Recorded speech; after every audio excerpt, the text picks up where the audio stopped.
Pernah nggak sih anxious ngeliat notifikasi di HP yang muncul padahal nggak muncul notifikasinya? Gimana caranya kita bisa ngontrol hidup kita supaya kita nggak ngejar dopamin itu? Pantengin video ini bahkan kita bakal bahas trik yang sudah aku lakuin supaya bisa ngontrol dopamin itu dengan lebih teratur. Hai, nama aku Liam, konten kreator, lagi kerja di startup dan lagi bikin startup juga. Di tahun 2017, aku ketemu satu konsep namanya Wu Wei. Wu Wei ini kayak, kalau misalnya teman-teman nonton Avatar, ada scene di Raja Bumi, di Omashu kalau nggak salah, dimana dia lagi ditangkap, terus dia ditanya kayak, "Lu ngapain? Lu kok nggak keluar, lu nggak ngapa-ngapain gitu?" "Nggak, gue lagi menunggu momen yang tepat."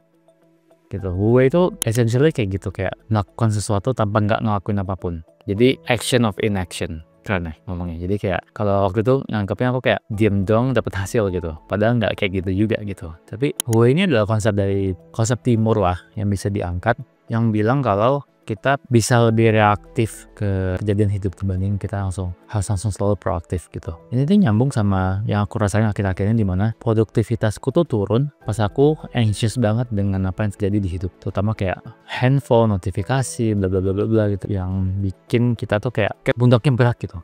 Kayak aku tuh pernah beberapa kali kayak ngelihat HP geter, tapi padahal nggak ada apa-apa gitu. Kayak cuman ini nggak ada yang nggak apa-apa nih, kok tiba-tiba kita ngerasa ada yang geter ya. Feeling aja gitu.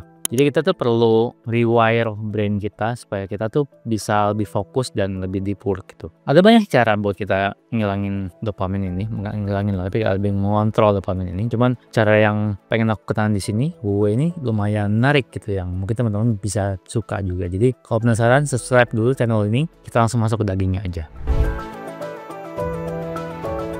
Pernah nggak sih kita ngerasa kalau pas kita kerja tuh susah banget fokus, tapi pas kita scroll TikTok misalnya, itu bisa 4 jam lewat tanpa kita kerasa waktunya gitu. Aku ngerasain pas bikin company dulu, semua stimulasi itu kayak aku kecil banget, kayak ngecek email, refresh, ngecek engagement, pokoknya sesuatu yang sifatnya kecil-kecil gitu kayak aku selalu kejar gitu, ngeliat komen, ngeliat like. Awal bikin YouTube juga sama, kayak di refresh tuh dashboardnya setiap saat, padahal nggak ada yang bisa lakukan juga gitu, kayak yang nonton 10, naik nih jadi 12, tuh nih jadi 8, kayak wah gila tuh. Itu tuh namanya dopamine loop kalau menurut neuroscientist, dimana environment kita tuh bikin kita tuh kayak jadi tikus yang selalu ngejar, tahu kayak keju yang diangkat tapi kita nggak bisa ngambil, kayak dikit gitu.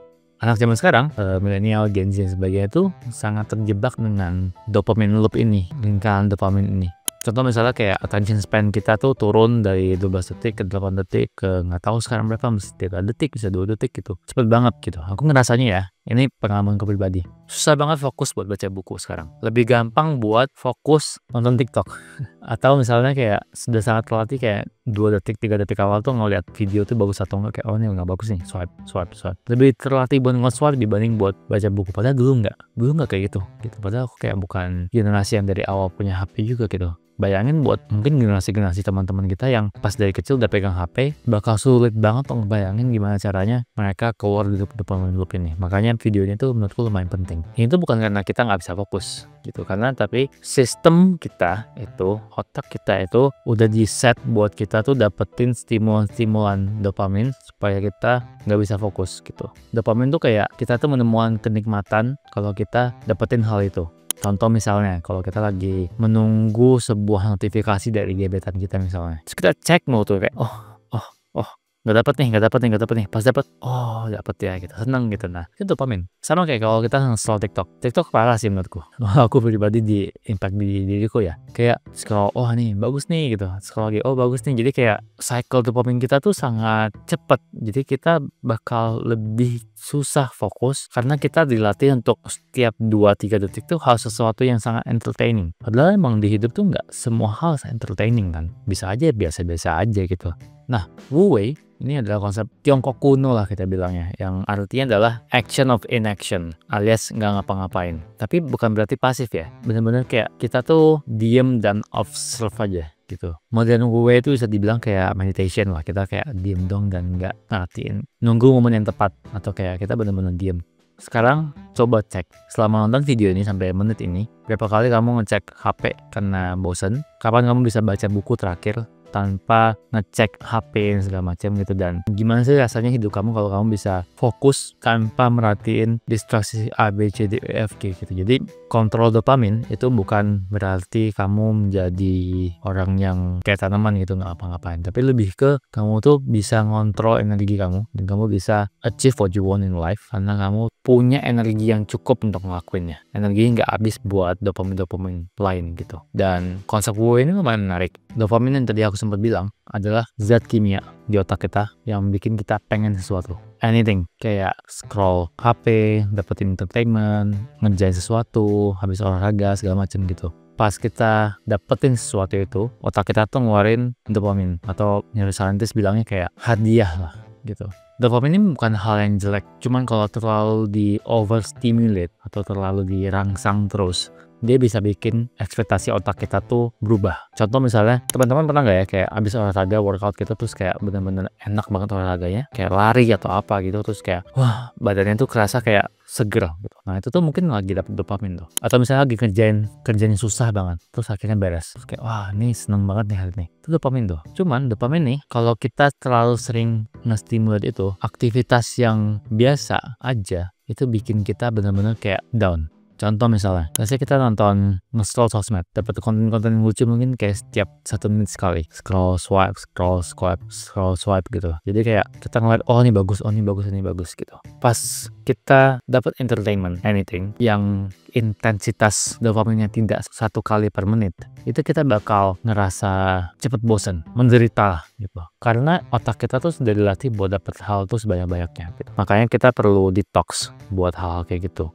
Jadi gimana sih cara kita bisa keluar dari dopamine loop ini? Ada beberapa step. Yang pertama teman-teman bisa ngelakuin assessment. Teman-teman perlu tahu yang namanya dopamine trigger. Apa yang bikin teman-teman punya habit dopamine loopnya? Contoh misalnya kayak let's say nonton TikTok, atau misalnya buka Instagram, atau misalnya rebahan.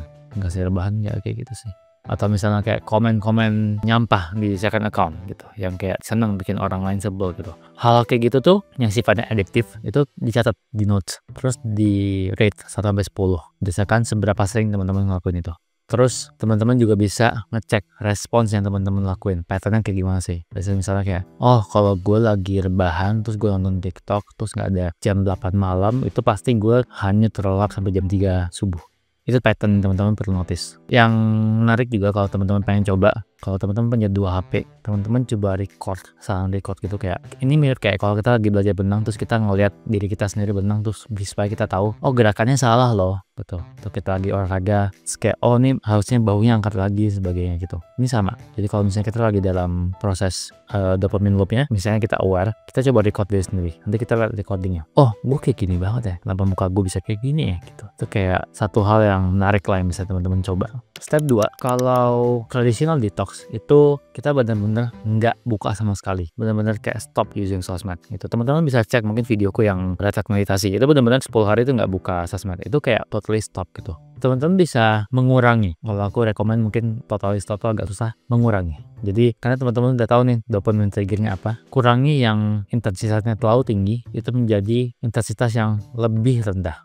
Contoh, biasanya teman-teman sering banget buka TikTok. Oke, susah nih buat stop TikTok. Gak apa-apa, coba dulu uninstall TikToknya. Matiin dulu, tapi ganti habitnya, buka LinkedIn. At least lebih produktif lah, buka Locker, kayak apa, kayak gitu. Kan ada juga tuh sebenarnya dia kayak model reelsnya gitu kan yang bisa lihat video. Coba pakai itu, mungkin lebih edukatif. Atau misalnya teman-teman bisa kayak, kalau aku biasanya kebanyakan di sosmed sih, atau kayak misalnya baca manga misalnya segala macam gitu. Coba ganti gitu, kalau misalnya dari HP apa kayak beli buku fisiknya, atau kayak cari device yang nggak bisa akses internet kayak pakai Kindle atau apa gitu, itu juga membantu. Step ketiga yang oke juga, yang penting juga adalah dibilang kayak environment design. Jadi teman-teman ngeset tempat tinggal teman-teman tuh supaya nge-support lower dopaminnya. Contoh misalnya, ini contoh paling simple ya. Kalau teman-teman punya aplikasi yang paling sering dibuka, bikinlah lebih susah untuk mengakses aplikasi itu. Contoh misalnya kayak, oh selama ini kita buka Instagram karena dia ada di kiri atas. Kita bikin tuh kayak masukin dalam satu folder, masukin dalam folder lagi, dalam situ baru Instagram. Kita bisa bikin hal yang sama buat aplikasi lain yang menurut kita kayak, oh ini toxic banget nih. Kenapa kayak gitu? Karena kita berusaha menciptakan friction atau kesulitan tambahan untuk kita melakukan sesuatu yang mungkin konotasinya negatif. Ini kita bikin kesulitan tambahannya berkurang untuk sesuatu yang lebih gampang buat kita pas kita pengen switch. Biasanya kayak, oh buka Instagram nih dibikin sulit nih, tapi buka LinkedIn lebih gampang. Atau misalnya buka Kindle lebih gampang gitu.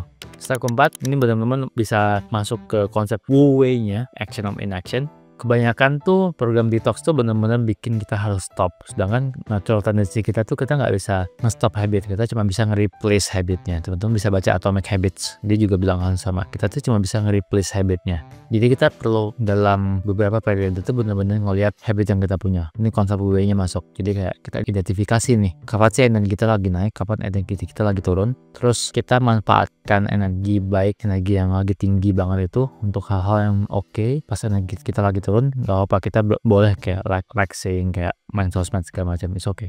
Jadi kita coba mengontrol diri sendiri itu untuk tahu pattern diri sendiri, untuk ngeliat kita naiknya kapan, kita turunnya kapan.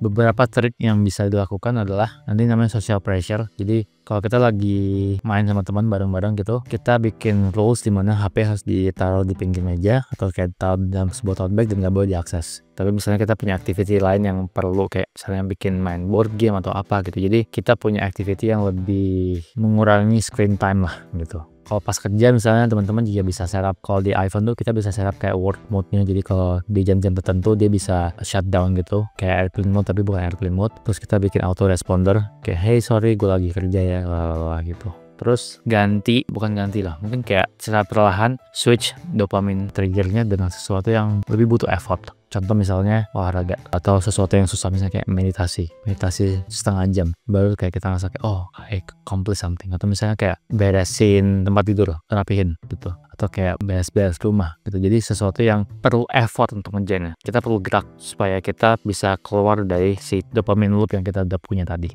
Kalau kita udah bisa keluar dari dopamine loopnya, itu sebenarnya kita bisa, mungkin kayak bukan keluar tapi lebih kontrol. Kita bisa reclaim energi yang kita punya, yang selama ini kita udah punya tuh kita bisa ambil terus kita lakuin ke hal-hal yang kita suka gitu, kayak kita kerjain. Tapi ingat kalau kita tetap harus bawa habitnya, dimana kita nggak boleh ngelakuin sesuatu yang pengen dapat instant dopamine terus-menerus. Dopamine itu bagus, berguna, serve the purpose kalau kita udah ngelakuin sesuatu yang susah dan kita dapat reward dari sana. Persis kayak anak kecil yang kalau dikasih permen terus, lama-lama dia ngerasa kayak, nggak mau permen, pengennya permen yang lebih manis lagi. Tapi kalau misalnya kita batasin, dia bakal ngerasa kayak, oh permennya enak juga ya gitu. Karena sesuatu yang manis tuh nggak boleh sering-sering dikonsumsi, bakal toxic gitu buat kita. Itu sama, dopamin juga hal yang sama gitu. Jadi hopefully jangan teman-teman tahu konsep kayak gini, bisa lebih ngerti kayak yang pertama cara dopamin sistem kita bekerja gimana. Dan dopamin itu nggak salah, tapi trigger dopamin kita tuh perlu di alter. Kita nggak boleh terlalu ngikutin apa yang terjadi di dunia gitu. Terus Wu Wei, konsep Wu Wei-nya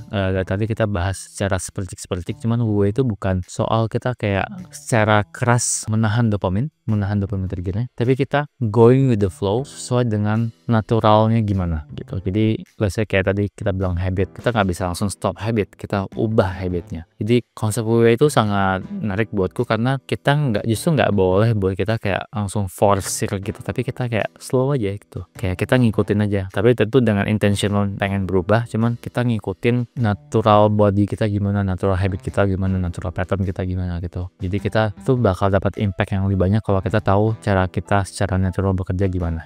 Dan yang menarik, cara kita buat ngontrol sesuatu itu adalah dengan melepaskannya, dengan ngebiarin gitu. Jadi kurang lebih gitu cara teman-teman supaya bisa mengontrol dopaminnya. Semoga suka dengan videonya. Kalau misalnya suka dengan video ini, boleh subscribe dan komen kira-kira bagian mana yang paling menarik. Nanti aku bakal coba balas satu-satu komennya. Sampai ketemu di video selanjutnya.